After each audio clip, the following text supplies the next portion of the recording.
Juan, un gusto recibirte. Gracias, Luz, querido, un Un honor estar placer. aquí. ¿Cómo te gusta? ¿Qué ponemos en el graph? ¿Psicólogo clínico? ¿Psicólogo? ¿Qué ponemos? Ahí van a poner psicólogo clínico.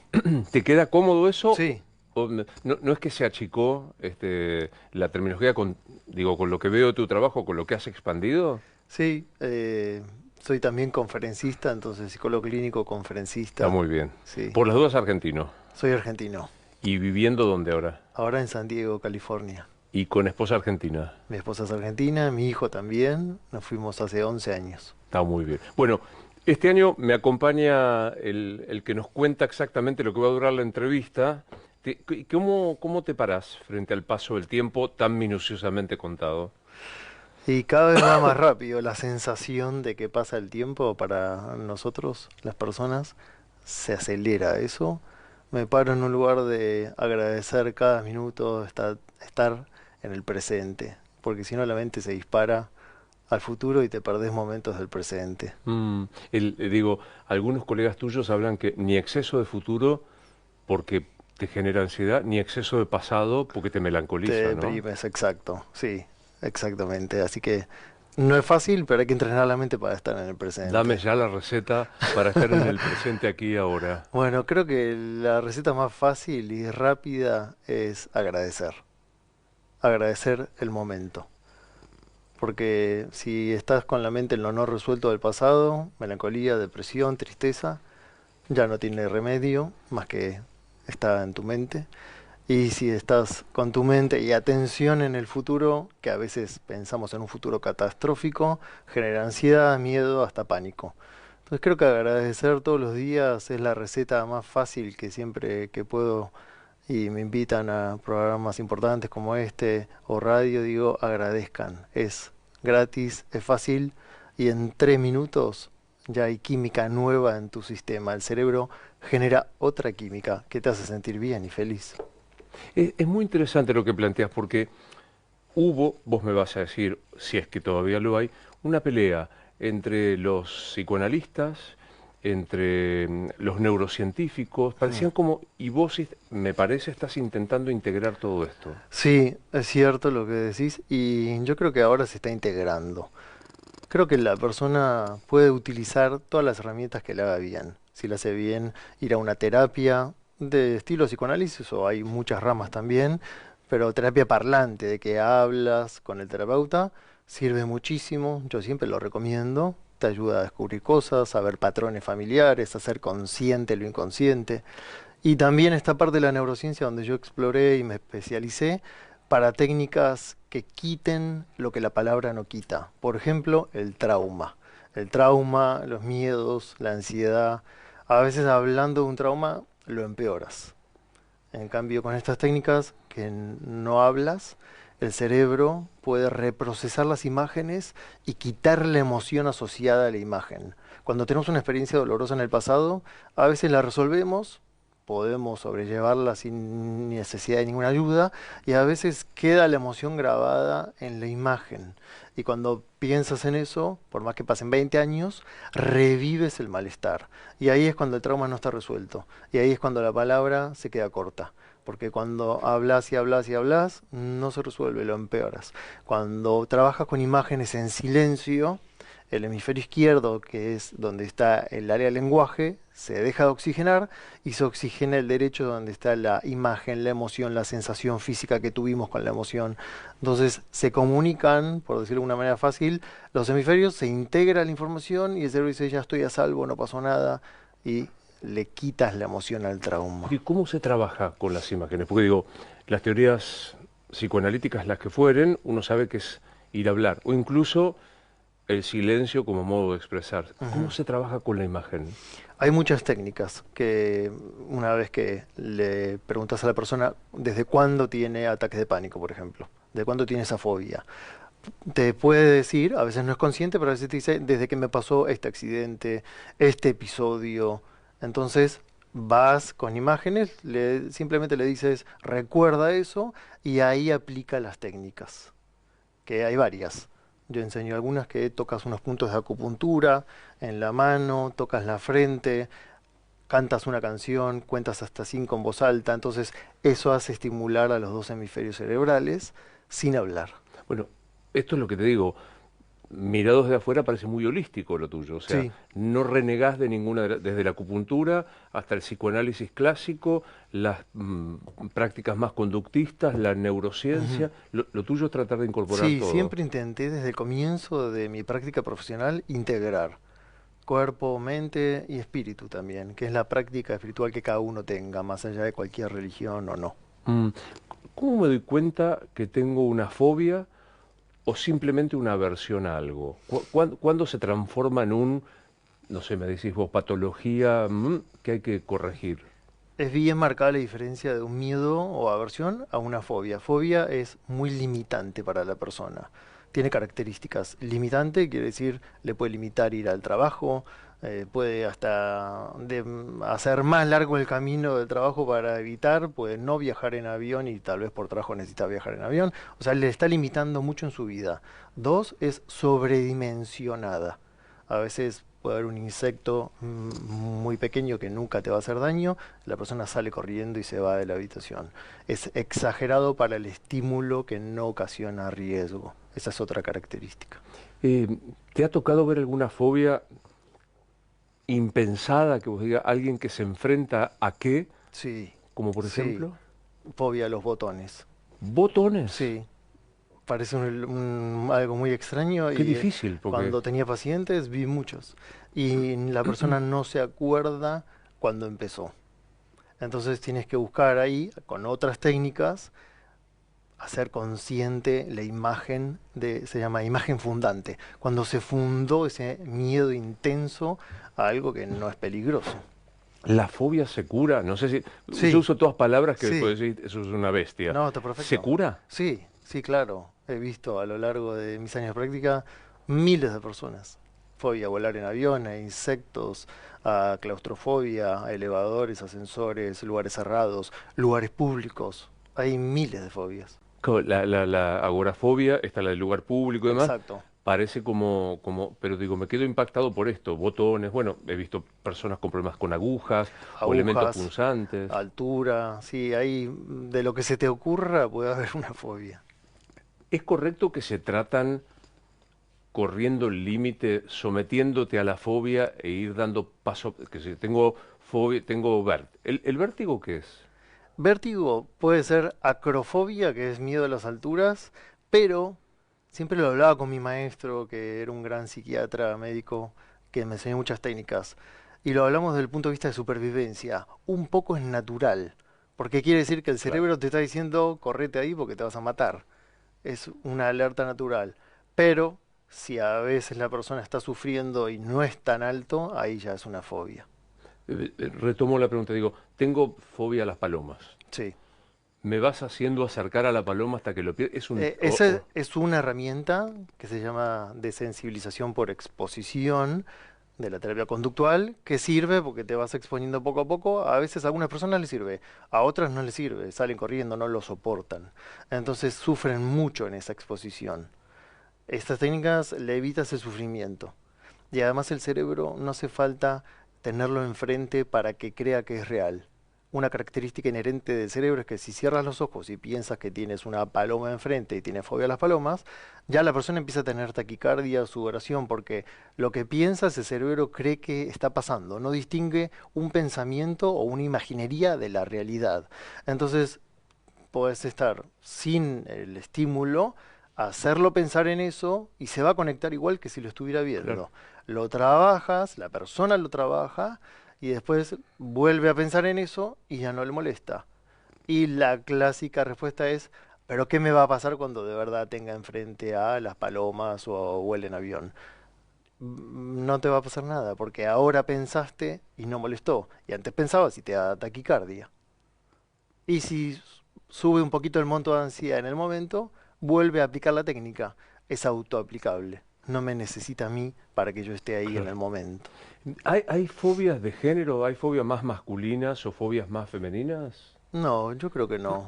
No, me parece que Que es... no, que es No, común. por lo ¿Y, menos. y de edades?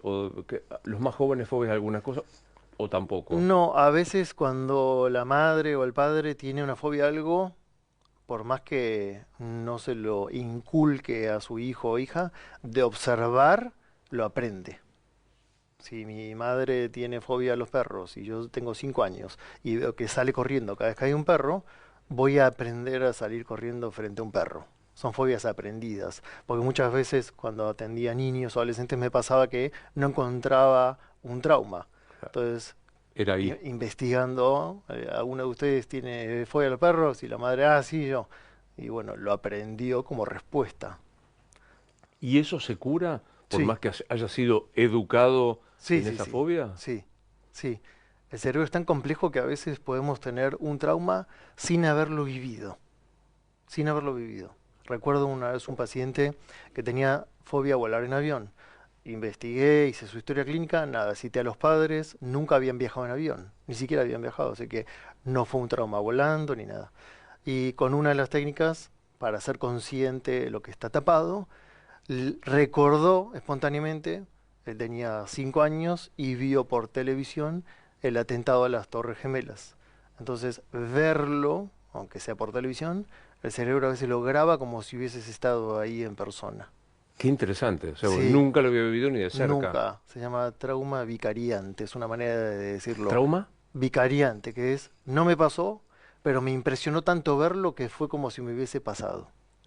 Me decías que hay una técnica, es esta, la de la aproximación Sí, a la fobia, de a pero poco. hay tan... ¿Qué otras técnicas? Si puedo preguntar, ¿cómo se hace? Yo conozco las más cognitivos conductuales. Sí, son las que conozco. Que Es- son, digo, para el esta, que nunca pasó por el psicoanálisis y no sabe la diferencia la, entre... la que contabas de exposición, de acercarte a lo que te da fobia realmente ahí, a la paloma, al ascensor, a las multitudes, o este tipo de técnicas que yo enseño, que son varias, que hace integrar los dos hemisferios cerebrales. Claro, lo interesante es que enseñás como para que se lo lleve Sí, el analizante y pueda recurrir en el caso de que vuelva la fobia, el sí. síntoma, no sé cómo se dice. Sí, eso es lo bueno de las técnicas autoaplicables. No son tantas, yo enseño dos, que son las que yo conozco. Hay otras que lo aplicaba en el consultorio con el paciente, pero como ya no atiendo pacientes, doy conferencias más grandes, lo adapté a que sea autoaplicable. Por supuesto, si la persona necesita un apoyo Ahí estás. terapéutico, tiene que ir. Esto es complemento. Pero hay personas que no necesitan terapia, simplemente tienen algo puntual a resolver. Una fobia, perdonar algo, sanar la culpa. Y con estas técnicas lo hacen. Y el que necesita, Sanar la culpa. por ejemplo, Detengámonos ahí. ¿Qué es sanar la culpa? la culpa es una de las emociones más desgastantes, inútiles, por decírtelo de un adjetivo así simple. Porque el miedo te desgasta, pero aunque sea te puede hacer correr más rápido si te persigue un león. La culpa ni siquiera. La culpa es aprendida, te martiriza por dentro, te destruye por dentro, te anula, no te permite poner límites. Es muy, muy destructiva la culpa. Por Eh, eso es una de las que más, Dijiste inútil y me acordé la definición de Freud, que dice que es un derroche inútil de emociones. sí, de energía. Porque te sientes culpable por algo que tal vez hiciste, queriendo o sin querer, o porque alguien te instaló culpa, con manipulaciones, con vínculos, de por tu culpa yo estoy sufriendo. Y hay veces que alguien puede nacer con mensajes así. Algunas religiones también se basan en la culpa. Y si encima hiciste algo que sabes que no estuvo bien, se hace una combinación explosiva. Y Que hay que trabajar para desandar la culpa. sí, ¿Y ahí con qué métodos? con las mismas técnicas que yo enseño sirven para miedo, fobia, culpa, perdonar, tristeza, enojo, preocupación, ansiedad, todo el abanico de emociones y creencias Mm. que podemos tener los seres humanos. El psicoanálisis tiene 120 y piquitos. Sí. ¿Sigue vigente o sos de los que creen fue el psicoanálisis? No, no me gusta decir fue porque respeto mucho a todos mis colegas y a todas las tradiciones y corrientes, pero a mí personalmente me gusta enseñar cosas más actualizadas. porque así como todo avanzó desde esa época, la medicina, un anestesiólogo ahora no te pone anestesia como en hace 100, Éter. claro, éter, cloroformo, ya no, te ponen métodos muy precisos que te levantas bien, preciso a la hora, no te mueres en el intento. Bueno, así como avanzó la medicina, o los autos, la tecnología, la psicología también ha avanzado. Entonces Mm. a mí me gusta actualizarme. Mis amigos psicoanalistas dicen es cierto, esto que vos decís, pero la ley de gravedad desde Newton a esta parte está inmutable. Sí, las leyes sí, pero las terapias no son leyes, son Mm. tecnologías. Sí. ¿La fobia está emparentada con la crisis de pánico o no? Es otro fenómeno distinto. Está emparentada porque está dentro como del conjunto de trastornos de ansiedad. Pero el ataque de pánico es diferente, es otro orden. El ataque de pánico es una interpretación catastrófica de los síntomas. ¿Qué quiere decir? Estás pensando algo que te da miedo, consciente o inconscientemente, a veces la persona no sabe, y empieza a hiperventilar, quiere decir respirar cortito y agitado por la boca. Eso desequilibra el oxígeno y el anhídrido carbónico. Y empieza a tener síntomas, mareo, sudoración, palpitaciones, cree que se va a morir de un infarto, pues muy desagradable, hasta parece un infarto, o te vas a volver loco. Interpreta la taquicardia y lo que le está pasando como un peligro real. Y en realidad nadie puede morir de un ataque de pánico. Nadie se murió de un ataque de Mm. pánico. Pero interpretas que te vas a morir. Entonces, cuando interpretas catastróficamente esos síntomas por haber hiperventilado o pensado en algo de miedo, empeora. Y ahí es cuando ya no hay control. Y terminan en una guardia o la pasan muy mal si están solos. ¿Y el origen de la crisis de pánico? Ese es un miedo inconsciente por trauma, muchas veces por trauma, o a veces que la persona está todo el tiempo pensando en miedo y encima esto que pasaba con la respiración, que te contaba de que un simple desequilibrio de oxígeno con anhídrido carbónico te empieza a marear. Si yo ahora te digo, pongámonos de pie y respira cortito por la boca, como un perro cuando está cansado, a los 2 minutos me vas a decir, Juan, me siento mal, me estoy mareando, se me empiezan a dormir las piernas. Si yo te digo, sigue, sigue, sigue, te da un ataque de pánico. Todos los que hemos pasado por un ataque de pánico sabemos que es desesperante porque Horrible. te sentís no creído por todo el resto. Sí, muchas veces la gente piensa que estás exagerando. Claro. Y eso, Hablale a los que hoy sufren, incluso tienen vergüenza de contarlo. Hablales como para alentarlos a saber que se puede salir de se eso. puede salir, no pierdan la esperanza y hay que empezar por lo básico, la respiración.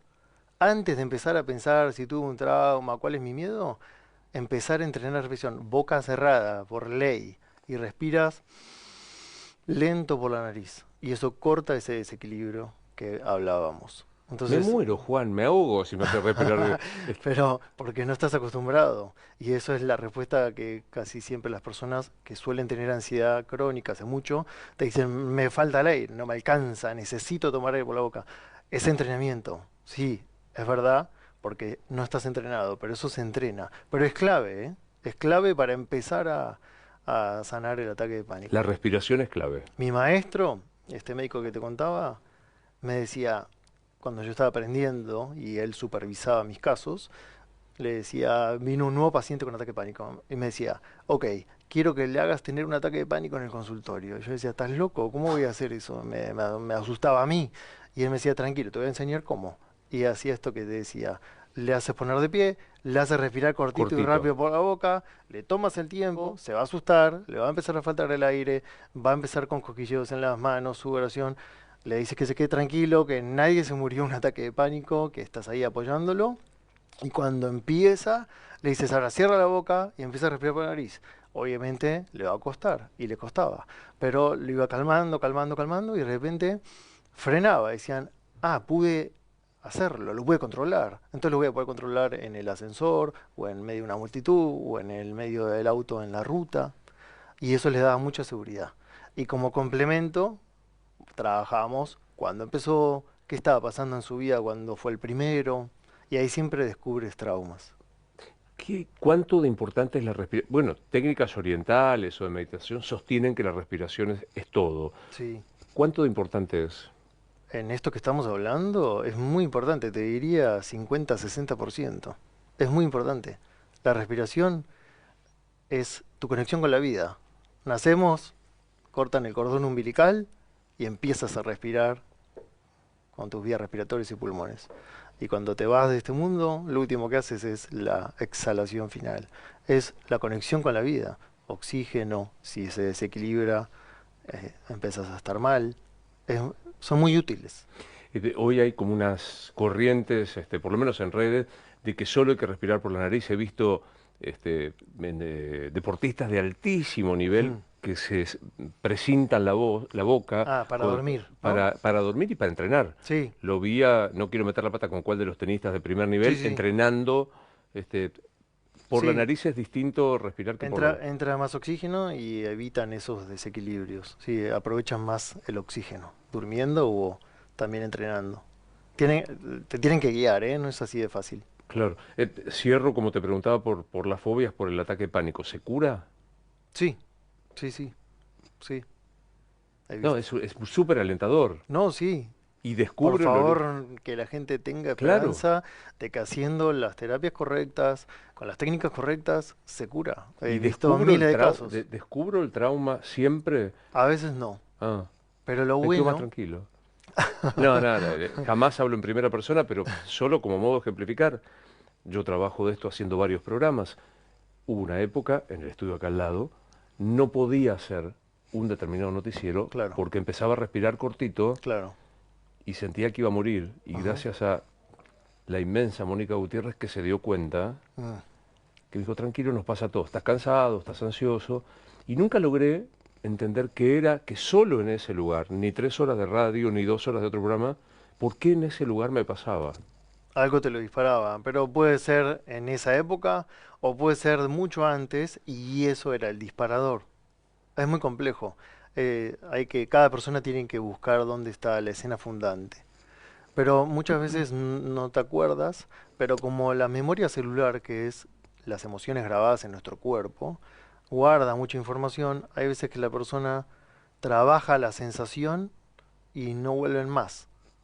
Y tal vez esa imagen era o preverbal, quiere decir 2 años, 4, cuando no te acuerdas, cuando no hablabas muy bien, o que se resolvió, estaba ahí guardado el recuerdo, un archivo muy guardado y nunca te lo acordaste. ¿Cuánto de tu historia personal te llevó a hacer lo que haces hoy? Muchísima. Te diría que gracias a cosas que me pasaron, hoy hago lo que hago. Una enfermedad muy grave, incurable que tuve a los 21 años. Hoy tengo 46. A los 21 años estaba en tercer año de la carrera de psicología, era saludable, deportista, estaba feliz. Y me detectan una hepatitis atípica, estuvieron un mes sin el diagnóstico. Sabían que era hepatitis, pero no sabían por qué era. Tardaron un mes. Mi padre es cardiólogo y me estaban viendo muy buenos especialistas y no lograban saber la causa de la hepatitis. No era ni la A, ni la B, ni la C, ninguna. Y cuando me diagnostican, me dicen es un parásito muy extraño que no suele hacer eso y a ti se te alojó en el hígado y te está dañando rápidamente el hígado. Bajé 15 kilos en 15 días, era un esqueleto. Hoy peso 70 y soy delgado, pesaba 50 kilos, 52. Y estuve 3 meses con fiebre, 7 meses en cama. Fue un infierno. Fue lo más duro que... Con pronóstico fatal. No me dijeron te vas a morir, pero había muchos silencios que yo los interpretaba muy bien a mi padre y a sus colegas. Me dijeron no hay cura, no hay tratamiento, no hay medicina. Te tienes que ir a tu casa, si te mantienes hidratado no te internamos y si no te tenemos que internar. Y así estuve en mi casa. Mi padre era casi como una internación, porque mi padre estaba ahí todo el tiempo checándome. Me sacaban sangre 3 veces por semana, fiebre, un infierno. Y cuando me recupero de eso, yo digo que, bueno, yo tengo fe en algo superior, ¿no? Cada uno le llama como quiere, esa energía superior que hace que tu corazón pueda latir, esa energía que hizo que un espermatozoide y un óvulo se unan, esa energía que hace que una flor pueda florecer, esa energía, a mí me gusta decirle Dios, pero cada uno le llama diferente. Creo que mi actitud cambió, empecé a visualizar que corría y eso en conjunto con esa energía y mi actitud mejorando hizo que me recupere, mi cuerpo se regeneró. Pero el proceso de recuperación se debió... Yo lo atribuyo a que cambié mi actitud porque me deprimí. Cuando estás mal del hígado no tienes energía ya de por sí, Mm. porque el hígado es como la caldera de energía del cuerpo. Pero encima de eso me deprimí por cosas que estaban pasando a mi familia, por lo que estaba viviendo, la desesperanza que me transmitían. Entonces, como al tercer mes, cuarto mes, empecé a cambiar mi actitud y empecé a visualizar que corría, empecé a cambiar mis pensamientos, mis sentimientos, empecé a tener más esperanza. Pero ese cambio de actitud fue voluntario o Sí, involuntario. sí, fue un día que me levanté, me lo acuerdo perfecto, una mañana de invierno que salí, no podía ni caminar casi, y salir como un viejito caminando a que me dé un poco de sol en la ventana y dije, depende de mí. Ya de afuera me dijeron que no supo hacer nada, hace 3 meses estoy tirado en la cama y no me pueden dar nada, depende de mí, tenés que estar más positivo, tenés que empezar a conectarte con lo que hacías, correr, trabajar, estudiar. Y lo empecé a hacer de modo intuitivo, con lo que mi madre me había enseñado. Mi madre era psicóloga. De niño me enseñaba técnicas de visualización, era de muy avanzada mi madre siempre en la psicología. Y lo empecé a hacer, y yo se lo atribuyo a eso. Junto. Uno se enferma de lo que quiere y se cura si quiere. ¿Cómo te paras frente a eso? Viste que hay gente que dice, te enfermas de lo que crees. No, yo creo que no es tan así. No, no se puede decirlo así tan tajante. Yo no quería enfermarme. Si hoy me preguntas, no me quería enfermar. Hasta me sentía con mi sistema inmunológico alto, contento. Yo creo que hay cosas que en la vida son inevitables, que las tienes que enfrentar de la mejor manera y después cuando miras para atrás, ves cómo se conectan los puntos y ves que fue perfecto. Porque después de recuperarme ahí, se me lesionó la columna, pues estuve 7 meses en cama con poca masa muscular. Entonces se me desviaron mis vértebras dorsales y empezó todo un problema porque me querían operar, no me quiso operar. Empecé a buscar lo que llaman medicinas alternativas, que es todo lo que se te ocurre alternativo: shiatsu, acupuntura, digitopuntura, memoria celular, probé de todo, quiroprácticos, osteópatas. Y todo eso me fue ayudando y como un conejillo de India fui aprendiendo todo lo que me servía. Y ahí fue cuando conozco a estos médicos que me empiezan a enseñar y con meditación, empiezo a aprender meditación, visualización, me especializo, estudio y 7 años tardé. A mí me decían cuando tenía 21 años, nunca más vas a correr. Ni siquiera los médicos tradicionales me lo decían. Los quiroprácticos, que son mucho más abiertos en Mm. algunas cosas, hasta ellos me decían, tu columna es de un hombre de 65 años. Me la mostraban y me mostraban, y tenía 21. Y me decían, no vas a poder correr nunca más. Yo me acuerdo que le decía, ¿puedo nadar? No, nadar tampoco. Yo le decía, pero a una embarazada la dejan nadar, es lo más suave que hay. No, y me explicaban los discos y las vértebras. Y tardé 7 años y se regeneró la columna. Y empecé a correr, empecé a nadar, Estás empecé a andar. corriendo. Sí, ¿Podés esto fue hace correr? 25 años y al día de hoy, hace 2 años, corrí mi último triatlón. Corrí Un media. triatlón, o sea, no es que corriste solo un cachito. Empezó de a poco. Empecé a correr de a poco, empecé a nadar. Te lo estoy resumiendo, fue muy largo. Los entrenadores se asustaban, me acuerdo no me querían entrenar. Claro. Me decían, tengo miedo que te ahogues, si voy a sentirme responsable. Fue todo un tema, una gran maestría para mí de perseverar y perseverar en contra de la corriente. Y empecé a nadar, a correr, a andar en bici. Y un día dije, siempre soñé correr un triatlón y me anoté en uno cortito, lo corrí, después otro, después carrera de 10 kilómetros, corrí decenas, media maratones y así fui aumentando las metas. Y hoy hago deporte, tengo 46 años y nunca se cumplió eso. Aquel, ¿cómo te parás con tu análisis, con tu forma de trabajar frente a un duelo, frente a la pérdida de alguien que pierde un ser querido o algo muy valioso?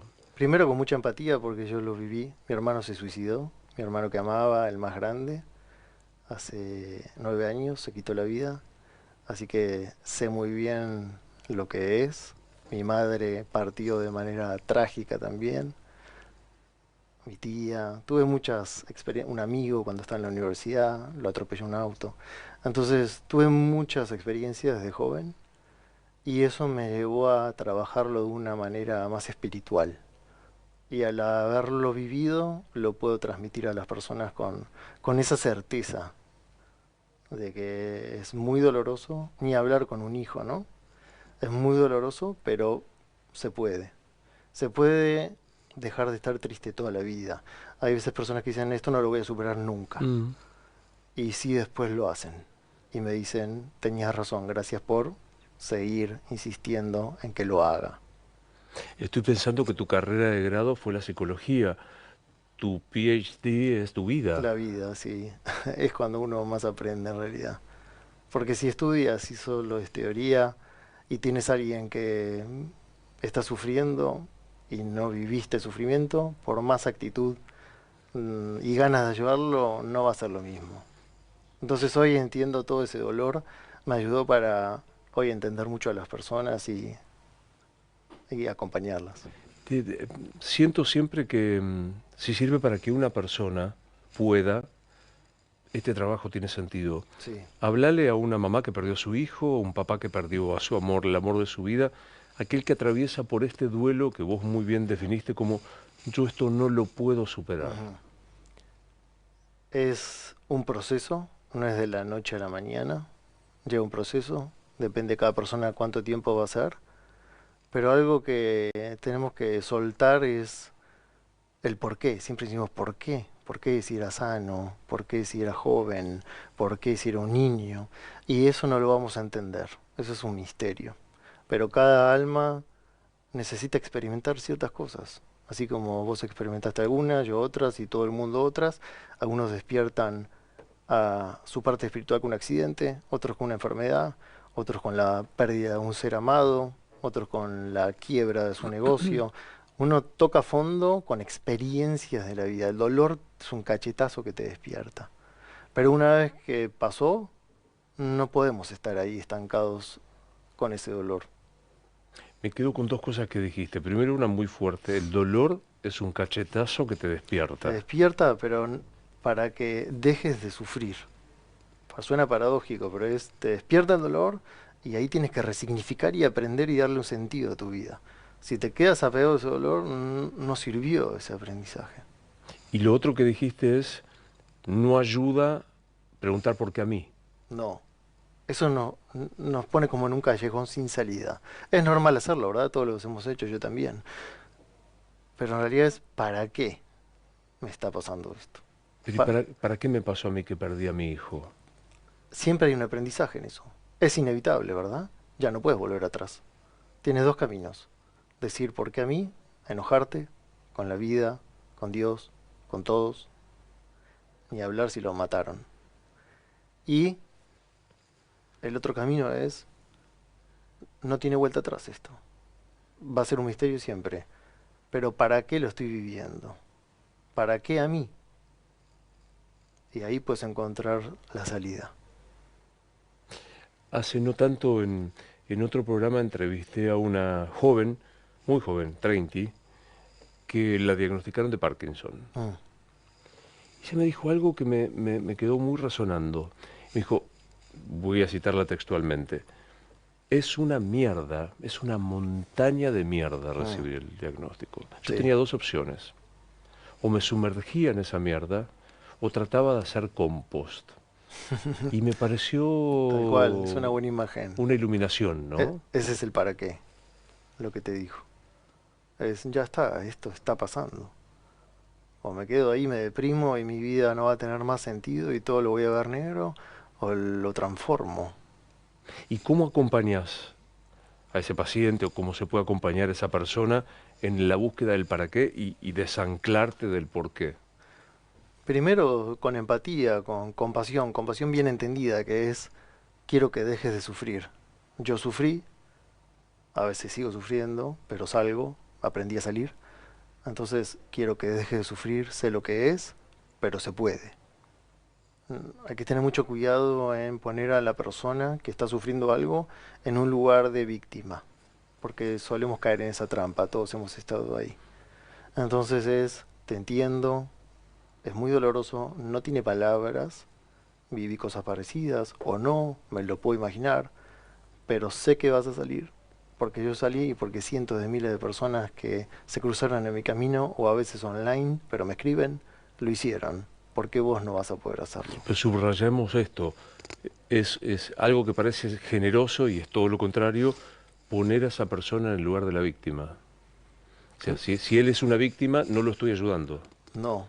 Una cosa es ser empático, compasivo y amoroso, y otra cosa es alimentar el victimismo. Eso para mí no ayuda. Alguien que te dice, sí, pobre, no tiene solución lo que te pasó. ¿Cómo te sentís? No, claro. Si alguien te dice, es durísimo, te entiendo, te da un abrazo, puede llorar con vos, se puede conmover, pero te dice, vi miles de personas que salieron, ¿por qué vos no vas a poder? Ese proceso desde la pérdida hasta recuperar suele llamarse duelo. ¿Tiene un periodo? ¿El duelo tiene un periodo? Mira, para la psicología se suele decir 2 años, Mm. pero la realidad es que es muy personal eso. Yo he visto personas que tardaron más y he visto personas que tardaron mucho menos. Yo he vivido duelos duros, como te conté, muy rápido, porque me preparé muchos años antes. Yo me preparé, porque me dedico a esto, porque sabía que algunas cosas podían pasar, como el suicidio de mi hermano. Me preparé. Cuando te apegas, ahí está el sufrimiento.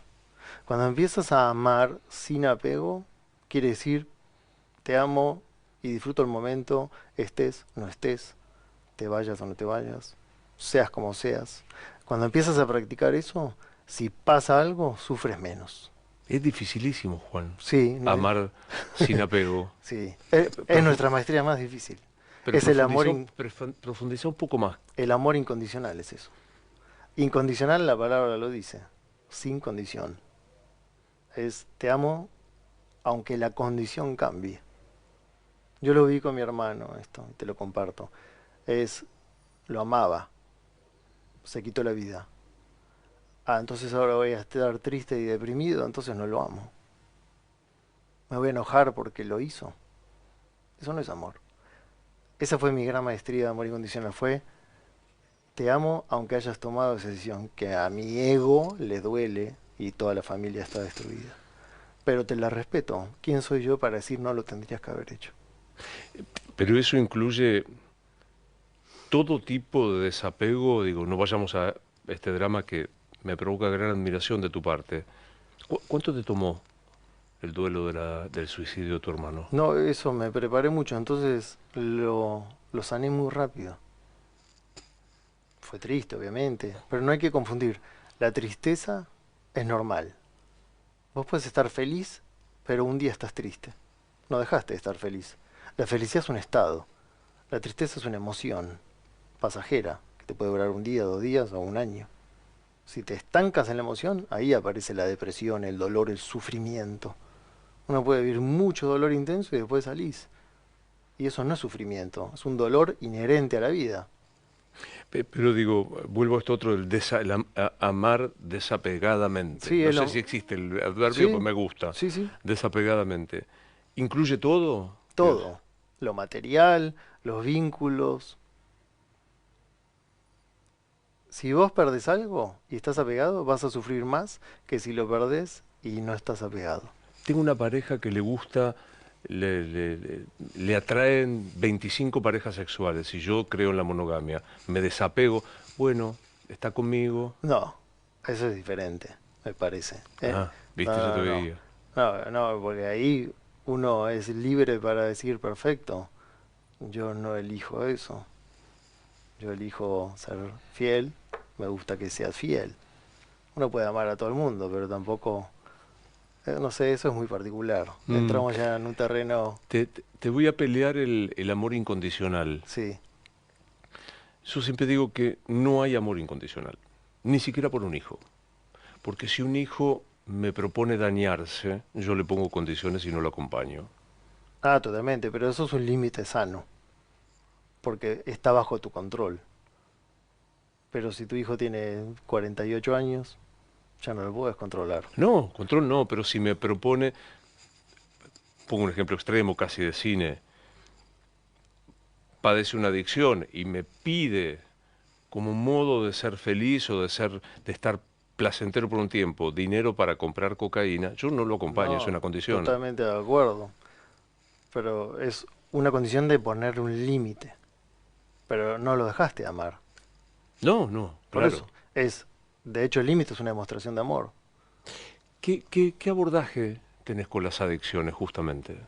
Yo no me especializo en eso, sí he trabajado en complemento con otros profesionales cuando atendía pacientes y ahora que son cursos y vienen personas a veces que me consultan o lo cuentan, les digo que necesitan una terapia específica porque necesitan mucha contención, una adicción, pero las terapias, estas técnicas, son muy útiles para los momentos de ansiedad por consumir la Mm, sustancia cualquiera sea.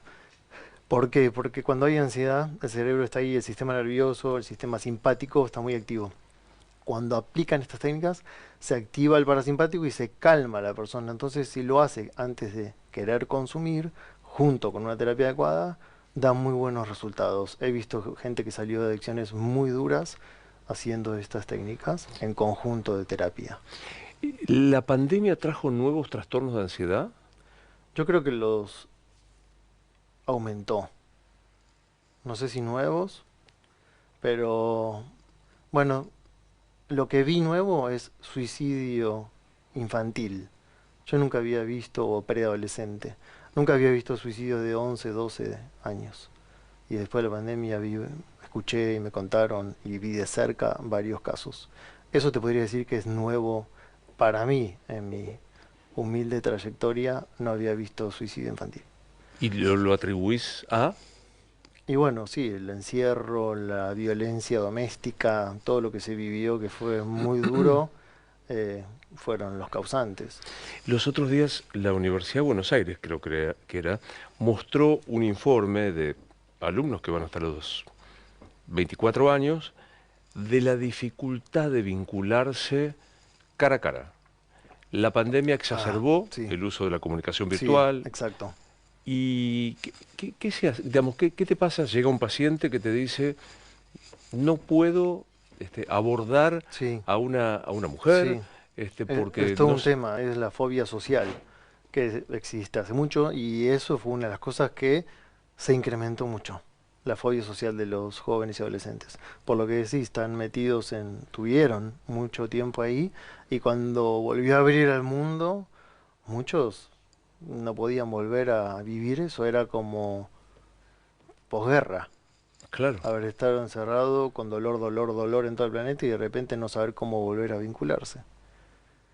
Hay que acompañarlos con amor, con paciencia, a explicarles, darles información de lo que le hace eso, de lo que le está pasando, que se sienta comprendido. Es normal si estuviste encerrado con miedo y encima tal vez tu papá tomaba alcohol y te pegaba y en tu familia había mucho estrés y encima perdieron el trabajo.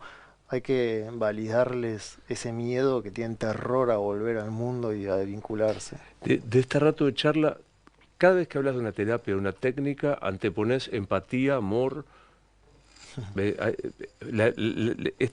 Cualquier técnica que sea supone esto, ¿no?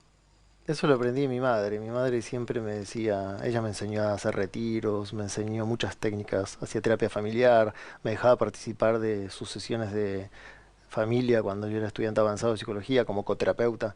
Y ella siempre me decía, el amor es clave en la sanación terapeuta, vínculo terapeuta-paciente. Mm. Clave en los grupos, uno a uno. El amor es una energía invisible, el amor que sientes para que alguien se termine de sanar su corazón, es clave. ¿Cuánto el Oriente nos da herramientas para este tipo de terapias? Mucho, a mí me dio mucho y estoy muy agradecido, a pesar de que estudié aquí, en Argentina, Occidente, técnicas científicas, también incursionar en la meditación, practiqué budismo, taoísmo, eso me complementó mucho. Para los que somos ansiosos, el vértigo de la meditación, Sí, digo, vos sí que cualquiera puede meditar. sí, a veces es más fácil, a veces es más difícil. Si tenés una base ansiosa, te va a ser más difícil. Digamos, una técnica básica de meditación sencilla como para empezar. Sí, Las más básicas son prestar atención a tu y dale con la respiración. Y sí, respiración, y dale con la respiración. perdón, pero eso No, sí. Es cerrar los ojos y prestar atención a lo que respiras. Esa es como las más básicas. Después tenés repetir frases. A mí la que me gusta es hacete amigo de tu mente. Calmarla, y más si venís con ansiedad, es muy difícil. En cambio decís, no la voy a poder calmar, pero sí voy a decirle dónde quiero que esté mi atención, no donde ella quiere. A mí no me escucha mi mente, te digo. O No, sea, sí, sí, es práctica, es como ir al gimnasio. Al principio no ves el resultado y si abandonás por no ver resultado al mes, te perdiste un montón de beneficios, tenés que sostener. Y de repente al tercer mes ves los resultados, es igual. Entonces, alguien que tuvo ansiedad, vamos a decirlo en el pasado, mm, entrenarla es dónde quiero que esté. Primero te calmás con unas respiraciones y después te visualizás cómo querés estar. Y ahí le diste una dirección, imágenes positivas, cómo quiero estar en el trabajo, con pareja, en mi situación económica, no sé, tus sueños y anhelos. Y ahí la tenés en foco donde vos querés. Y se va, a veces se va, la regresás. Eso es lo que se entrena. Nuestra atención dura de 7 a 10 segundos, no es nada. Cada 7 o 10 segundos máximo, nuestra atención se va para cualquier lado. Si no te distrae algo de afuera, te distrae tu propia mente. Es muy poco. yo, aparte de ansioso, soy escéptico y un poco descreo de los que dicen, si lo arrojas al universo, eso puede concretarse. ¿Eso es o es una zaraza? Yo, yo no creo en Ah, eso. bueno, me quedo más tranquilo. No, yo Por eso creo. digo, yo arrojo cantidad de No, cosas, no estaría no, pasando. yo Si no me levanto a la mañana a laburar, no pasa. no lo enseño exacto, lo enseño más completo. Es visualizo lo que quiero y accionás, que Claro, es me levanto a laburar todos los días.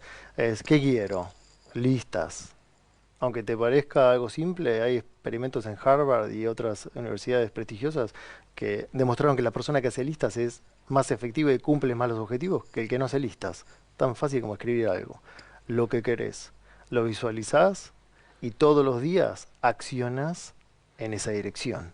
No te quedas con los brazos cruzados. sí, Lo que pasa es que decide tal cosa y espero que sí, es lo que vos milagrosamente decís de aparezca. lo arrojo al universo y que si tiene que ser que sea. No, espera, ¿y vos qué vas a poner de tu parte? Tenés que moverte, tenés que trabajar, tenés que llamar a alguien que te pueda asesorar para llegar a tu objetivo, tenés que aprender, tenés que estudiar, tenés que hablar, tenés que vincularte.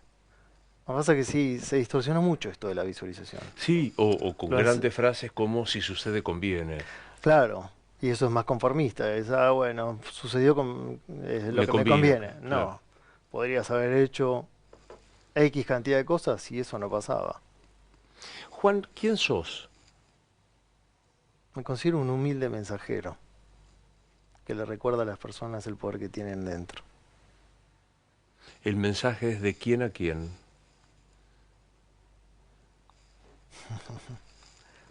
¿Quieres que te responda lo que siento de verdad? De los grandes maestros, que no les llego ni a los tobillos, ¿verdad? No me refiero a eso, es un mensaje de grandes a través de mí como puedo de manera fácil y digerida. ¿Y quiénes son tus grandes maestros? Jesús, entre otros. El Jesús No soy del... religioso, ¿eh? ¿Perdón? No soy religioso. Pero digo, ¿y cuál es tu Jesús entonces? Digo, el Jesús que nosotros Hay tenemos... Jesús que es para todos, el amoroso, el compasivo, el pacífico. Para mí no pertenece a ninguna religión. Muchas religiones lo tomaron como el líder y el representante, pero también puedes tener a un maestro así sin practicar un dogma, solo su ejemplo amoroso. ¿Y Esa es mi cuál, religión. ¿y cuál es el sentido de la vida? Amar y ser felices. Y dar. Creo que cuando das, alcanzas el estado más pleno de felicidad. De sentirte útil, de sentirte que pudiste darle una mano a alguien, lo que sea, ¿eh? Un abrazo que le cambie el día, una palabra cariñosa que le cambie el día o lo que sea. Siempre cito con el dar a Sandra Mianovich, que aparte de ser su fan, ella donó un riñón. Y ella dice que cuando das, recibís mucho más Ajá. de lo que diste. Sí, yo creo en eso 100%. ¿Y qué fue lo más difícil que te tocó dar?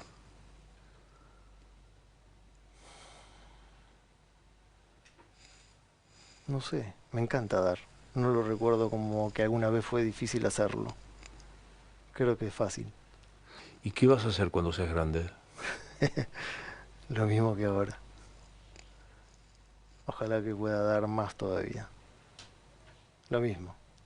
No cambiaría nada. ¿A qué se parece? ¿Cuántos años tiene tu hijo? 13.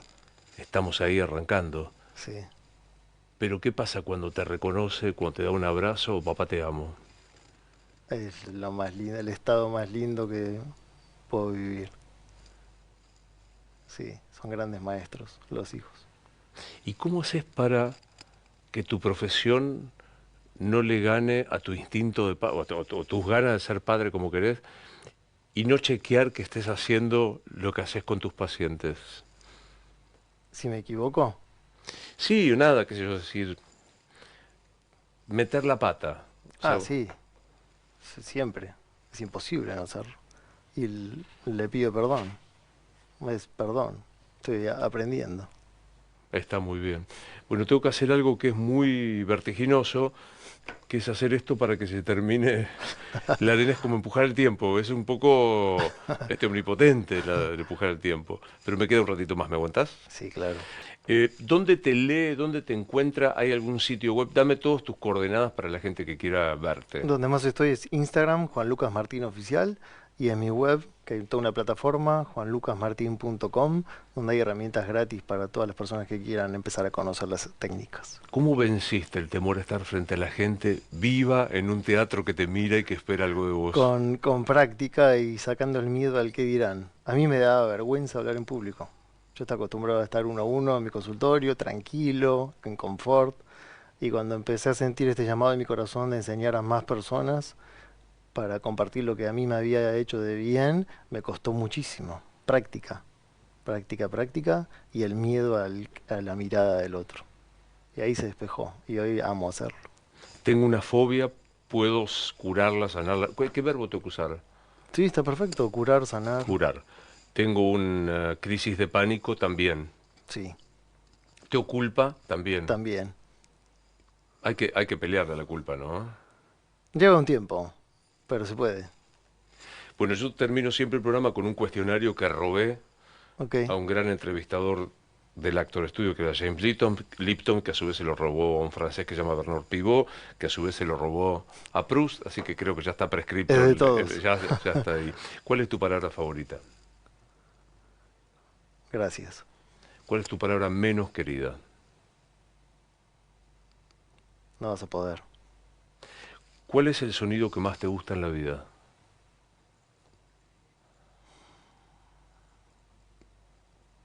Qué difícil. Muchos se me vienen a la mente. El silencio. ¿Cuál es el sonido que menos te gusta? Un grito de dolor. ¿Cuál es tu insulto favorito?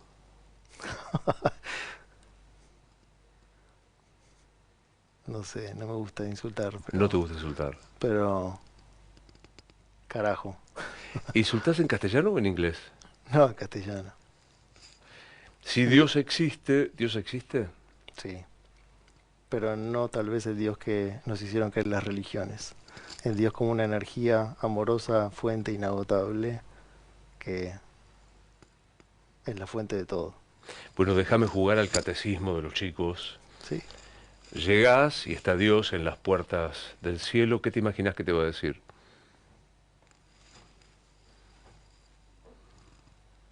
Me gustaría que diga, lo hiciste bastante bien. Nos morimos y ¿qué pasa? Tal vez volvemos a mejorar. O tal vez no volvemos más porque lo hicimos bien. Me gustó conocerte. A mí también. Gracias por venir. Gracias, Luis.